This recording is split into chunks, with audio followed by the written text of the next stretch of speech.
എൻ്റെ പേര് ലിജി വർഗീസ്. ആലപ്പുഴ ജില്ലയിലെ എടത്വ എന്ന സ്ഥലത്തു നിന്നാണ് വരുന്നത്.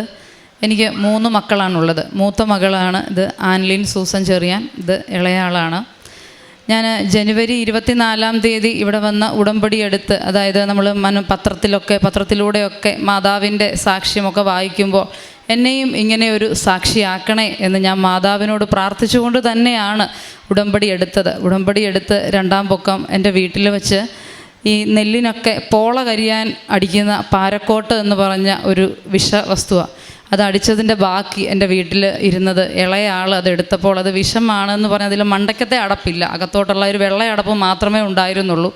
അത് വിഷമാണ്, എടുക്കരുതേ എന്ന് പറഞ്ഞ് തട്ടിപ്പറിച്ചപ്പോൾ അതിൽ എയർ ഉള്ളതുകൊണ്ട് ബോട്ടിലിൽ അമക്കിയപ്പോഴേക്കും അത് തെറിച്ച് ഇവളുടെ ദേഹത്തും വായിലുമെല്ലാം തെറിച്ച് വീണു. ഞങ്ങളിന്ന് രാത്രി ഒരു 9:30 ആയപ്പോഴാണ്, അതായത് യൂണിഫോം അലക്കിയിട്ടത് എടുക്കാനായിട്ട് ടെറസിലേക്ക് പോയപ്പോൾ പറ്റിയ സംഭവമാണ്. അത് പെട്ടെന്ന് തന്നെ മുഖവും വായും എല്ലാം കഴുകിയെങ്കിലും ഞങ്ങൾക്ക് ഇത്രയും വിഷമായിട്ട് പുല്ലൊക്കെ കരിയുന്ന സാധനമല്ലേ, ഒന്ന് ഹോസ്പിറ്റലിൽ കൊണ്ട് കാണിച്ചേക്കാം എന്ന് പറഞ്ഞ് ഞങ്ങൾ പെട്ടെന്ന് തന്നെ പപ്പയും ഞങ്ങളെല്ലാവരോടും ചേർന്ന് വണ്ടാനം ആശുപത്രിയിലേക്കാണ് പോയത്. അവിടെ ചെന്ന് ഡോക്ടറെ ഈ ബോട്ടിലിൻ്റെ ഫോട്ടോ കാണിച്ചപ്പോൾ തന്നെ അവർ പറഞ്ഞു, ഇതിൽ ഒരു തുള്ളിയെങ്കിലും വയറിൽ ചെന്നിട്ടുണ്ടെങ്കിൽ അല്ലെങ്കിൽ വായിൽ ചെന്നിട്ടുണ്ടെങ്കിൽ കുട്ടി രക്ഷപ്പെടില്ല. ഇതുവരെയുള്ള അവരുടെ എക്സ്പീരിയൻസിൽ ആരും രക്ഷപ്പെട്ടിട്ടില്ല. ഇപ്പോൾ തുടക്കത്തിൽ ബുദ്ധിമുട്ടില്ലെങ്കിലും കുട്ടിയുടെ ആരോഗ്യസ്ഥിതി അനുസരിച്ച് 5 ദിവസം അല്ലെങ്കിൽ 7 ദിവസം മുതലാണ് ഇത് വിസിബിൾ ആകുന്നത്. സെല്ലുകളെ ഡാമേജ് ആക്കുന്ന ഒരു കണ്ടൻ്റാണ് ഇതിലുള്ളത്. അതെവിടെയെങ്കിലും പറ്റിയിരിപ്പുണ്ടെങ്കിൽ ആ അവയവമാണ് കുറേശ്ശെയായിട്ട് അവയവത്തിൻ്റെ പ്രവർത്തനം നിന്നു പോവുകയും പിന്നെ കുട്ടിയുടെ ജീവൻ അത് ആപത്താവുകയും ചെയ്യും. അതുകൊണ്ട് നിങ്ങളിപ്പോൾ കുട്ടി ഇങ്ങനെ ഇരിക്കുന്നു എന്ന് വിചാരിച്ച് നിങ്ങൾ മനസ്സിനെ പ്രാപ്തമാക്കിക്കൊണ്ടിരിക്കണം. ഇവിടെ വന്ന എല്ലാവരും തന്നെ ഒരാഴ്ച കഴിയുമ്പോൾ ബുദ്ധിമുട്ടായി അങ്ങനെ 1 മാസം, ചിലരൊക്കെ 1.5 മാസമൊക്കെ നിന്ന് മരണത്തിലേക്ക് തന്നെയാണ് പോയിട്ടുള്ളത് എന്നാണ് ആ ഡോക്ടർ പറഞ്ഞത്. ആദ്യം പപ്പയോടാണ് പറഞ്ഞത്. എൻ്റെ അപ്പോഴത്തെ ആ ഒരു വിഷമാവസ്ഥയിൽ എന്നോടത് പപ്പ ഷെയർ ചെയ്തില്ല. ആദ്യം കുഴപ്പമില്ല എന്നാണ് പറഞ്ഞത്, രക്ഷപ്പെട്ടോളും, അവർ മരുന്ന് ചെയ്ത് വയറ് കഴുകിക്കോളും എന്നൊക്കെ പറഞ്ഞു. എന്നിട്ട് ഡോക്ടർ പറഞ്ഞു 4 മണിക്കൂറിനുള്ളിൽ രക്തത്തിൽ കലർന്നിട്ടുണ്ടെങ്കിൽ അത് കലരാതിരിക്കാൻ വേണ്ടി ഡയാലിസിസ് പോലെ ഒരു കാര്യമുണ്ട്, അത് ചെയ്യണം, അത് നിങ്ങൾക്ക് താല്പര്യമുണ്ടെങ്കിൽ ചെയ്യാം, അതൊരു സേഫ് എന്ന വണ്ണം എന്ന് പറഞ്ഞു. ഞങ്ങൾ പെട്ടെന്ന് തന്നെ അത് ചെയ്തോ എന്ന് പറഞ്ഞ് അത് ചെയ്യുകയും ചെയ്തു. പിറ്റേ ദിവസം അന്ന് അത് ചെയ്തതിന് ശേഷം ഐ സിയിലോട്ട് മാറ്റി അന്ന് വൈകിട്ട് ഡോക്ടർ വന്നപ്പോഴാണ് എന്നോട് പറയുന്നത്, കുഞ്ഞിൻ്റെ കാര്യങ്ങളൊക്കെ നിങ്ങളോട് കൃത്യമായിട്ട് തന്നെ പറഞ്ഞിട്ടുണ്ടല്ലോ, നിങ്ങളത് ഉൾക്കൊണ്ടുകൊണ്ട് തന്നെ വേണം ജീവിക്കാൻ. ഈ ഒരു ഇതിൽ സെല്ലുകൾ ഡാമേജ് ആകുവാൻ നമ്മൾ എല്ലാ ദിവസവും ബ്ലഡ് റൊട്ടീൻ ചെയ്യും. അതിൻ്റെ വ്യത്യാസങ്ങളൊക്കെ അനുസരിച്ചാണ് ഇതിന് എന്തുമാത്രം എഫക്റ്റിൽ ഇത് ചെന്നിട്ടുണ്ട് എന്നൊക്കെ പറയാൻ പറ്റുള്ളൂ എന്നൊക്കെ എന്നോട് പറഞ്ഞപ്പോൾ എനിക്ക് 2 അമ്മമാരും ഇല്ല. ഞാനപ്പോൾ പെട്ടെന്ന് ഞാൻ പൊതുവെ മാതാവിനോട് ഒത്തിരി വിശ്വാസമുള്ള ആളാണ്. ഞാൻ പെട്ടെന്ന് എൻ്റെ വായിൽ എൻ്റെ അമ്മ മാതാവേ, എന്നെ ഏൽപ്പിക്കാൻ എനിക്ക് വേറൊരു അമ്മയില്ല, അമ്മ മാത്രമേ ഉള്ളൂ. എൻ്റെ കുഞ്ഞിനെ കരങ്ങൾ തൊട്ട് നീല കാപ്പ കൊണ്ട് പൊതിഞ്ഞ് സംരക്ഷിക്കണേ മാതാവേന്ന് അന്ന് തന്നെ ഡോക്ടറോട് പറഞ്ഞു, ഡോക്ടറെ ദൈവത്താൽ അസാധ്യമായിട്ടൊന്നുമില്ലല്ലോ എന്നാ ഡോക്ടറോട് ഞാൻ പറഞ്ഞപ്പോൾ ആ ഡോക്ടർ എൻ്റെ തോളിൽ തട്ടി പറഞ്ഞു, ദൈവത്താൽ അസാധ്യമായിട്ടൊന്നുമില്ല, മെഡിക്കൽ എത്തിക്സിനെയൊക്കെ മറികടക്കുന്ന ദൈവസാക്ഷ്യങ്ങൾ ഒത്തിരി ഉണ്ട്, അമ്മ പ്രാർത്ഥിക്ക്, അല്ലാതെ ഞങ്ങൾ എന്ത് പറയാനാ എന്ന് പറഞ്ഞു പോയി. ഞാൻ ICUവിൻ്റെ വാതിക്കലിരുന്ന് ജപമാല തന്നെ എത്രയും ദയുള്ള മാതാവേയും ജപമാലയും ചൊല്ലിക്കൊണ്ടേയിരുന്നു. എൻ്റെ കുഞ്ഞിൻ്റെ കൂടെ ഉണ്ടാകണേ. ഒത്തിരി മുതിർന്നവരാണ് ആ ICUവിലെ ബെഡിലെല്ലാം കിടക്കുന്നതും മിഷനൊക്കെ വെച്ചുള്ള ആ ഒരു അന്തരീക്ഷം അവൾക്ക് വളരെ ബുദ്ധിമുട്ടായിട്ട് അവൾ വന്ന് കരയുകയും ഭയങ്കരമായിട്ട് വിഷമിക്കുകയും ഒക്കെ ചെയ്തപ്പോൾ അവിടുത്തെ ആ മെയിൽ നേഴ്സ് എന്നെ വിളിച്ചിട്ട് പറഞ്ഞു, കുഞ്ഞിന് ഉറങ്ങാനോ കിടക്കാനോ ഒന്നും പറ്റുന്നില്ല, അമ്മ കുറച്ച് നേരം വന്ന് അവളുടെ അടുത്ത് വന്ന് നിന്നോളാൻ പറഞ്ഞു. ഞാൻ അവളുടെ അടുത്ത് ചെന്നിട്ട് എൻ്റെ കയ്യിലുണ്ടായിരുന്ന കൊന്ത ചേർത്ത് അവളെ പിടിച്ചിട്ട് ഇതേപോലെ തന്നെ പ്രാർത്ഥിച്ചു, എൻ്റെ അമ്മ മാതാവേ, ഞാൻ എൻ്റെ അമ്മയുടെ കയ്യിൽ എൻ്റെ കുഞ്ഞിനെ സമർപ്പിക്കുകയാണ്, എൻ്റെ കുഞ്ഞിന് ഒരാപത്തും വരുത്തരുതേ, എൻ്റെ കുഞ്ഞിൻ്റെ കൂടെ നിന്ന് ജപമാല ചൊല്ലുവാൻ അല്ലെങ്കിൽ മാതാവിൻ്റെ സാക്ഷിയാക്കുവാൻ എൻ്റെ കുഞ്ഞിനെ ഒരുക്കണേ എന്ന്. പിറ്റേ ദിവസം രാവിലെ ഡോക്ടർ വന്നിട്ട് പറയുകയാണ്, അമ്മയും മോളും കൂടെ നിൽക്കാൻ വേണ്ടി കുഞ്ഞിത്രയും പേടിച്ചുമൊക്കെ നിൽക്കുന്നത് കൊണ്ട് മനസ്സിനൊരു ധൈര്യം ഉണ്ടാകാൻ വേണ്ടി ഞങ്ങൾ ICUന്ന് തൊട്ടടുത്തുള്ള ഐസൊലേഷൻ റൂമിലേക്ക് മാറ്റുകയാണ്. അവിടെ അമ്മയ്ക്കും മോൾക്കും കൂടെ നിൽക്കാം. കുഞ്ഞിൻ്റെ കൂടെ 14 വയസ്സേ ഉള്ളൂ. മോളുടെ ഒരു ധൈര്യത്തിന് വേണ്ടി അമ്മയും കൂടെ നിന്നോ എന്നുള്ള ആ സൗകര്യം ഒരുക്കി ആ റൂമിൽ വന്ന് രാവിലെ നിന്നില്ല രാത്രി നിന്നില്ല 24 മണിക്കൂറും ഞാൻ ഉറങ്ങാതെ അവളുടെ കയ്യിൽ ജപമാല കൊടുത്തുകൊണ്ട് തന്നെ ഞാൻ ജപമാല ചൊല്ലാൻ തുടങ്ങി. എന്നും ഞാൻ പറയും, അമ്മയുടെ സാക്ഷിയാക്കി എൻ്റെ കുഞ്ഞിനെ മാറ്റണേ, അമ്മയുടെ സാക്ഷിയായി ഇവിടെ വന്ന് സാക്ഷ്യം പറയാൻ എനിക്ക് അവസരം ഒരുക്കണേ. അവളും പ്രാർത്ഥിക്കുമെന്നുണ്ടെങ്കിലും അത്രയധികം വിശ്വാസമുള്ള ആളൊന്നുമല്ലായിരുന്നു അവളോട്. പക്ഷേ ഈ ഒരു അവസ്ഥ നമ്മൾ പറഞ്ഞിട്ടുമില്ല. അപ്പം ഞാൻ കരയുകയും പ്രാർത്ഥിക്കുകയും ചെയ്യുമ്പോൾ അവൾ പറയും, അമ്മ എന്തിനാ വിഷമിക്കുന്നത്? ഞാൻ പറഞ്ഞു, ഒന്നുമില്ല മോൻ മാതാവിനോട് പ്രാർത്ഥിക്കുക, എന്തെങ്കിലും ഉണ്ടെങ്കിൽ മോൻ്റെ ബുദ്ധിമുട്ട് മാറും. പക്ഷെ അന്ന് മുതൽ അവളുടെ തൊണ്ടയ്ക്ക് വേദനയും തൊണ്ടയിൽ നിന്ന് തുപ്പലിറക്കാനുള്ള ബുദ്ധിമുട്ടും, ഇതിന് ട്യൂബ് ഇട്ടിട്ടുണ്ട്, വിഷാംശമായതുകൊണ്ട് തന്നെ ഫുഡൊന്നും കെടുക്കാൻ പറ്റില്ല, ഡ്രിപ്പിട്ട് ട്യൂബ് ഇട്ടിരിക്കുക. അപ്പോൾ ആദ്യം ഡോക്ടർ പറഞ്ഞു തൊണ്ടയിൽ ട്യൂബ് ഇട്ടതിൻ്റെ ബുദ്ധിമുട്ടായിരിക്കാം എന്ന് പറഞ്ഞു. പിന്നെ അന്ന് തന്നെ ഗ്യാസ്ട്രോയുടെ ഡോക്ടർ വന്നപ്പോൾ ഡോക്ടർ പറഞ്ഞു നമുക്ക് എൻഡോസ്കോപ്പി എടുക്കണം, തൊണ്ടയിലെ ബുദ്ധിമുട്ട് അത് തന്നെയാണോ അതോ വിഷാംശം ഉള്ളിൽ ചെന്നതിൻ്റെ ആണോ എന്ന് അറിയാൻ പറ്റില്ല. അങ്ങനെ എൻഡോസ്കോപ്പി എടുത്തപ്പോൾ തൊണ്ടയുടെ കുറച്ച് ഭാഗം അൾസർ കാണുന്നുണ്ട്. അപ്പോൾ അവർ പറയുന്നു ഉള്ളിൽ ഈ വിഷാംശം ചെന്നതുകൊണ്ടുണ്ടായ പൊള്ളലാകാം അത്. അപ്പോൾ ഡോക്ടർ പിന്നെയും ആദ്യത്തെ ആ ഒരേ പോയിന്റിലേക്ക് സ്ഥിരീകരിച്ചു, ഉള്ളിൽ ചെന്നിട്ടുണ്ടെങ്കിൽ നിങ്ങൾ പ്രതീക്ഷിക്കേണ്ട. ഞാൻ അന്ന് മുറുകെ പ്രാർത്ഥിച്ചു. അപ്പോൾ ഞങ്ങളുടെ ഒരു ബന്ധു, ഭർത്താവിൻ്റെ സഹോദരൻ്റെ ഭാര്യയാണ്, ആൾ നേരത്തെ തന്നെ ഇവിടെ ഉടമ്പടി എടുത്തിട്ടുള്ള ആളാണ്. ഞാൻ ഒത്തിരി പ്രാർത്ഥിച്ചു കരയുന്നത് കണ്ടുകൊണ്ട് പുള്ളിക്കാരി വൈകിട്ട്, പുള്ളിയുടെ ദിവ്യ എന്നാണ് ആളിൻ്റെ പേര്, ആളിൻ്റെ കയ്യിലിരുന്ന തൈലവും ഈ പച്ച മെഴുകുതിരിയും നീല മെഴുകുതിരിയും പ്രാർത്ഥനയും കൃപാസനത്തിലെ ഉപ്പുമായി എൻ്റെ അടുത്ത് വന്നിട്ട് പറഞ്ഞു, ചേച്ചി ഒരു കാര്യം ചെയ്യുക, അവളെ അവളുടെ ഓരോ അവയവങ്ങളിലും തൊട്ട് വിശ്വാസത്തോടെ വിശ്വാസപ്രമാണം ചൊല്ലി അവളെ സമർപ്പിച്ച് ചേച്ചി ഒന്ന് പ്രാർത്ഥിക്കാൻ പറഞ്ഞു. അപ്പോൾ ഇവൾക്ക് വൈകിട്ട് കൊണ്ടുവന്ന ഒരു 4 മണിയൊക്കെ കഴിഞ്ഞപ്പോൾ ഞാൻ തൈലമെടുത്ത് അതിനു മുമ്പ് തന്നെ 3-ാം പൊക്കം ബ്ലഡ് ടെസ്റ്റ് ചെയ്തപ്പോൾ ക്രിയാറ്റിനിൻ നോർമലി 0.6 ഉള്ളായിരുന്നു.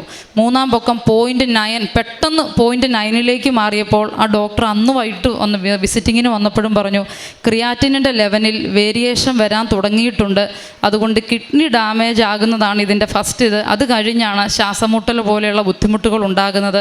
കുഞ്ഞ് ഛർദ്ദിക്കാൻ പറയുമോ എന്തെങ്കിലും ചെയ്യുവാണെങ്കിൽ പറയണം, അല്ലെങ്കിൽ എന്തെങ്കിലും ശ്വാസമുട്ടലോ ബുദ്ധിമുട്ടോ കാണുവാണെങ്കിൽ പറയണം, വയറുവേദന കാണുവാണെങ്കിൽ പറയണം. ഇതൊക്കെ നമ്മളോട് പറഞ്ഞിട്ട് പോയി. അന്ന് വൈകിട്ടാണ് ഈ ആൾ എൻ്റെ കയ്യിൽ ഈ തൈലവും ഉപ്പും മെഴുകുതിരിയും എല്ലാം കൊണ്ടുതരുന്നത്. ഞാൻ സന്ധ്യയ്ക്ക് ഈ തൈലം ഓരോ നെറ്റിയിലും നെഞ്ചത്തും നമുക്ക് ഉള്ളങ്കാല് വരെയും വിശ്വാസപ്രമാണം ചൊല്ലിക്കൊണ്ട് തൈലം ചൊല്ലിയിട്ട് ഞാൻ തൈലം തൂത്തുകൊണ്ട് മാതാവിനോട് പ്രാർത്ഥിച്ചു, മാതാവേ എൻ്റെ കുഞ്ഞിൻ്റെ എവിടെയെങ്കിലും ഇതിൻ്റെ ഒരംശം പറ്റിയിരിപ്പുണ്ടെങ്കിൽ അത് തുടച്ചു നീക്കണേ എന്ന് വിശ്വാസത്തോടെ പ്രാർത്ഥിച്ചു. വൈകിട്ട് പതിവ് പോലെ തന്നെ ജപമാല ചൊല്ലാനായതിനു മുമ്പേ മെഴുകുതിരി കത്തിച്ച് അളവില്ലാത്ത എന്നൊരൊറ്റ വാക്കേ ചൊല്ലിയുള്ളൂ. ആ ചൊല്ലാൻ തുടങ്ങിയപ്പോൾ അവൾ പറയുകയാണ്, അമ്മ എനിക്ക് ഛർദ്ദിക്കാൻ വരുന്നു എന്ന് കേട്ടപ്പോൾ ആദ്യം ഒരു അങ്കലാപ്പാണ് വന്നത്. അതായത് ഡോക്ടർ നമ്മളോട് ഇങ്ങനെയൊക്കെയാണ് ഇതിൻ്റെ സിംറ്റങ്ങൾ വരുന്നതെന്നുള്ള അത് തന്നിരിക്കുന്നത് കൊണ്ട് ആ അങ്കലാപ്പോട് കൂടി തന്നെയാണ് ഞാൻ ആ ഒരു പാത്രം എടുത്ത് അവളുടെ കയ്യിൽ കൊടുത്തത്. അവൾ പെട്ടെന്ന് വൊമിറ്റ് ചെയ്തപ്പോൾ ആ വിഷത്തിൻ്റെ അതേ കളർ, കട്ട പച്ച കളർ, അതായത് ബോട്ടിൽ കഴുകിയത് വായിൽ നിന്ന് വന്നതാണെന്ന് പോലും തോന്നില്ല, കുപ്പിയിൽ നിന്ന് വന്നതുപോലെ തൊണ്ടയിൽ നിന്ന് കുറച്ച് അത് വൊമിറ്റ് ചെയ്യുകയും അമ്മ എനിക്ക് സൗണ്ട് തിരിച്ചു വന്നു പെട്ടെന്ന് പറയുകയാണ്. നെഞ്ചത്ത് വന്ന് ആരോ ഇടിച്ചു, പെട്ടെന്ന് സൗണ്ട് വന്നു എന്ന് പറഞ്ഞപ്പോൾ ഞാൻ പറഞ്ഞു, മോനെ മാതാവ് മോനെ രക്ഷിച്ചതാ, നമ്മൾ പ്രാർത്ഥിച്ചതിൻ്റെ ഫലമാണ് എന്ന് പറഞ്ഞു. മോൻ മാതാവിനോട് പ്രാർത്ഥിക്കുമെന്ന് പറഞ്ഞു. അന്ന് ഇവരുടെ പപ്പയുമുണ്ട്. ഞങ്ങൾ അന്ന് രാത്രി മുഴുവൻ ജപമാല ചൊല്ലി മാതാവിനോട് നന്ദി പറയുകയും സ്തുതി പറയുകയും ചെയ്തു.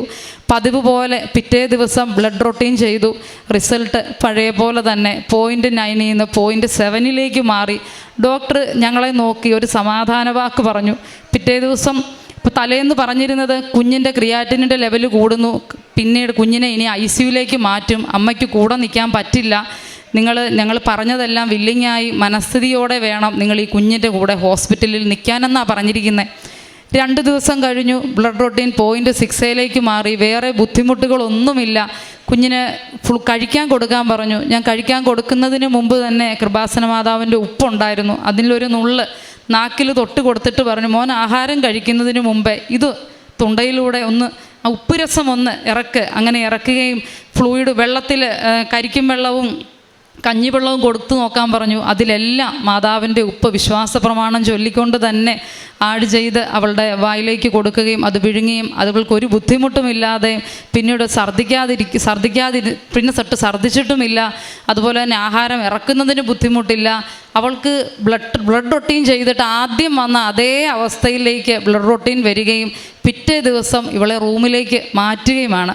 മാറ്റിക്കഴിഞ്ഞ് ഡോക്ടർ വന്നപ്പോൾ ആ ഡോക്ടർ വാർഡിലേക്ക് മാറി ഇവളെ കാണാൻ വന്നപ്പോൾ ആ ഡോക്ടറിൻ്റെ പ്രവർത്തനത്തിൽ ആദ്യമായിട്ടാണ് ഇങ്ങനെ ഒരു വിഷാംശം ഉള്ളിൽ ചെന്ന ഒരാൾ രക്ഷപ്പെടുന്നത് എന്നാണ് ഡോക്ടർ പറയുന്നത്. 105ഓളം പേര് ഈ ഹോസ്പിറ്റലിൽ എത്തിയിട്ടുണ്ട്. ഇവളെക്കാൾ ഇളയവരും മൂത്തവരും ഒക്കെ ആയിട്ട് പലരും വന്നിട്ടുണ്ട്. ഒരാളെ പോലും രക്ഷപ്പെടുത്താൻ സാധിച്ചിട്ടില്ല. ഇത് വലിയൊരു അത്ഭുതം തന്നെയാണ് എന്നാണ് ആ ഡോക്ടർ പറയുന്നത്.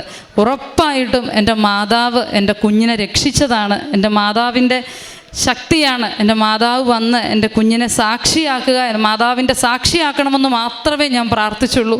മാതാവ് വന്ന് തുടച്ചു നീക്കിയാണ് എൻ്റെ കുഞ്ഞിനെ പഴയതിലും ആരോഗ്യവതിയായി. ഇവള് പാട്ടൊക്കെ പാടുന്ന ആളായിരുന്നു. വിഷമം വന്നപ്പോഴും തൊണ്ടയിൽ സൗണ്ടില്ലാതെ വന്നപ്പോഴും അമ്മ എനിക്കിനി പാടാൻ പറ്റുമോ എന്നൊക്കെ പറഞ്ഞ് അവൾ കരഞ്ഞിട്ടുണ്ട്. കഴിഞ്ഞ ഞായറാഴ്ച അൾത്താരയിൽ തറയിൽ പിതാവിൻ്റെ കുർബാനയിൽ തന്നെ കൊയറിന് പാടാനുള്ള അവസരവും മാതാവ് അവൾക്ക് കൊടുത്തു. പിന്നെ പഴയ പോലെ തന്നെ എല്ലാ കാര്യത്തിലും ആക്റ്റീവാകാനും സ്കൂളിൽ പോകാനും വന്നപ്പോൾ ഒരു കുഴപ്പവുമില്ലാതെ എൻ്റെ കുഞ്ഞ് ആരോഗ്യവതിയായിട്ട് നിൽക്കുകയാണ്. അതിനുശേഷം കൂടുതൽ മാതാവിനോട് ഞങ്ങൾ ഭക്തിയുള്ളവരാവുകയും വീട്ടിലെല്ലാവരും 5:30-ക്കുള്ള പ്രത്യക്ഷീകരണ പ്രാർത്ഥനയിലും യൂട്യൂബിലുള്ള അച്ഛൻ്റെ ധ്യാനത്തിലും വൈകിട്ടുള്ള പ്രാർത്ഥനയിലും എല്ലാം പങ്കാളികളാകുന്നുണ്ട്. ഒപ്പം ഞങ്ങൾക്കുണ്ടായ അനുഭവം ഞങ്ങൾ എല്ലാവരോടും തുറന്ന് മാതാവിൻ്റെ അത്ഭുതത്തെപ്പറ്റി പറയുകയും ഞങ്ങളാലാകും വിധമുള്ള സഹായങ്ങൾ എല്ലാവർക്കും ചെയ്യുവാനും ഒക്കെ ഞങ്ങൾ ശ്രമിക്കുന്നുണ്ട്. മാതാവ് ഞങ്ങളോടൊപ്പമുണ്ട്. മാതാവാണ് എൻ്റെ കുടുംബത്തെ താങ്ങി നിർത്തിയത്. എൻ്റെ മകളുടെ ആപത്തിനല്ലേ എൻ്റെ ജീവനെ സംരക്ഷിച്ച് എനിക്ക് തന്നിരിക്കുന്നത് കൃപാസന മാതാവാണ്. ആ ഒരു സാക്ഷ്യം എൻ്റെ മകളെ ചേർത്ത് നിർത്തി ഇവിടെ നിന്ന് പറയുവാൻ മാതാവ് അവസരം തന്നതിന് മാതാവിനും ഈശോയ്ക്കും ഒരുപാട് നന്ദി പറയുന്നു. സങ്കീർത്തനങ്ങൾ 23:4 മരണത്തിൻ്റെ നിഴൽ വീണ താഴ്വരയിലൂടെയാണ് ഞാൻ നടക്കുന്നതെങ്കിലും അവിടുന്ന് കൂടെയുള്ളതിനാൽ ഞാൻ ഭയപ്പെടുകയില്ല. അങ്ങയുടെ ഊന്നുവടിയും ദണ്ഡും എനിക്ക് ഉറപ്പേകുന്നു. വിഷാംശം ഉള്ളിൽ ചെന്നതിൻ്റെയും പിന്നീടുണ്ടായ അതുമൂലം ഡോക്ടേഴ്സിൻ്റെ അഭിപ്രായം എന്ത്? എത്ര പേഷ്യൻസ് ആ ഹോസ്പിറ്റലിൽ ഇതിനു മുൻപ് ഈ വിഷാംശം മൂലം ഡോക്ടേഴ്സ് അവരെ ശുശ്രൂഷിച്ചിട്ടുണ്ട്. പിന്നീട് ഓരോരുത്തർക്കും ഉണ്ടായ അനുഭവങ്ങൾ എന്ത്? ഇതൊക്കെ സാക്ഷ്യത്തിൽ വ്യക്തമാണ്. ഇന്ന് തൻ്റെ മകൾക്ക് ഈ വിഷാംശം ആ മകളുടെ ഉള്ളിൽ നിന്ന് എങ്ങനെ പോയി എന്നും അതിന് ഉടമ്പടി നേർച്ച വസ്തുക്കൾ ഉടമ്പടി തൈലം പൂശി പ്രാർത്ഥിക്കുന്നു. ഇടവിടാതെ ജപമാല ചൊല്ലുന്നു. അതിലൂടെ എങ്ങനെയാണ് തൻ്റെ മകളുടെ ഉള്ളിലേക്ക് കടന്നു എന്ന് ഡോക്ടേഴ്സ് സംശയിച്ച വിഷാംശങ്ങളൊക്കെ പുറത്തേക്ക് വരുന്നത് എന്നൊക്കെയുള്ളതാണ് നാം കേട്ടത്. ജനുവരി 24 ഇവിടെ വന്ന് ഉടമ്പടി എടുക്കുന്നു. 28 ഈ സംഭവം നടക്കുക. അതായത് നമ്മുടെ മനസ്സറിയുന്ന ദൈവം നമ്മെ തിരഞ്ഞു പിടിച്ചിവിടെ കൊണ്ടുവരുമെന്നുള്ളത് തന്നെയാണ്.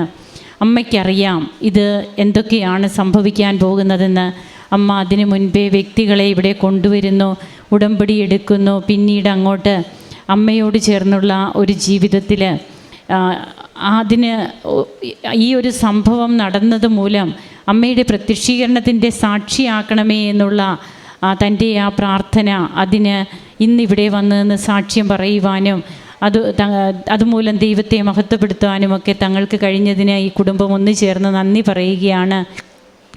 എങ്ങനെയാണ് ക്രിയാറ്റിൻ്റെ ലെവലൊക്കെ എങ്ങനെയായിരുന്നു, അതുപോലെ മറ്റോരോ ബുദ്ധിമുട്ടുകൾ ഈ മകൾക്ക് വന്നുകൊണ്ടിരുന്നതൊക്കെ എങ്ങനെയെന്നെല്ലാം നാം കേട്ടു. അതുകൊണ്ട് തന്നെയാണ് മരണത്തിൻ്റെ നിഴൽ വീണ താഴ്വരയിലൂടെ നാം നടക്കുമ്പോഴും കർത്താവിൻ്റെ ഊന്നുവടിയും ദണ്ഡും നമുക്ക് ഉറപ്പ് നൽകുന്നു. നല്ല ഇടയൻ കൊണ്ടു നടക്കുന്നതാണ് ഊന്നുവടിയും ദണ്ഡുമൊക്കെ ആടുകളെ സംരക്ഷിക്കുവാനായിട്ട്. നല്ല ഇടയനായ ഈശോ എങ്ങനെയാണ് ഈ മകളെ തൻ്റെ കരവലയത്തിൽ സംരക്ഷിച്ച് ഇന്ന് ഈ അൾത്താരയിൽ കൊണ്ടുവന്ന് നിർത്തി ദൈവത്തെ മഹത്വപ്പെടുത്തുവാൻ ഇടയാക്കിയതെന്നുള്ളതാണ് നാം ശ്രവിക്കുന്നത്. നമുക്ക് കരങ്ങളടിച്ച് ദൈവത്തെ മഹത്വപ്പെടുത്താം. യേശുവെ നന്ദി, യേശുവെ സ്തുതി, യേശുവെ ആരാധന. അത്യപൂർവ ദൈവാനുഭവങ്ങൾ ഇനി നിങ്ങൾക്കും സ്വന്തം. ഈ യൂട്യൂബ് ചാനൽ ഇതുവരെ സബ്സ്ക്രൈബ് ചെയ്തിട്ടില്ലെങ്കിൽ ഇപ്പോൾ തന്നെ സബ്സ്ക്രൈബ് ചെയ്യുക. ഈ വീഡിയോ ഇപ്പോൾ തന്നെ നിങ്ങളുടെ സുഹൃത്തുക്കൾക്ക് ഷെയർ ചെയ്തുകൊണ്ട് കർത്താവിൻ്റെ പ്രേക്ഷിതരാകുക.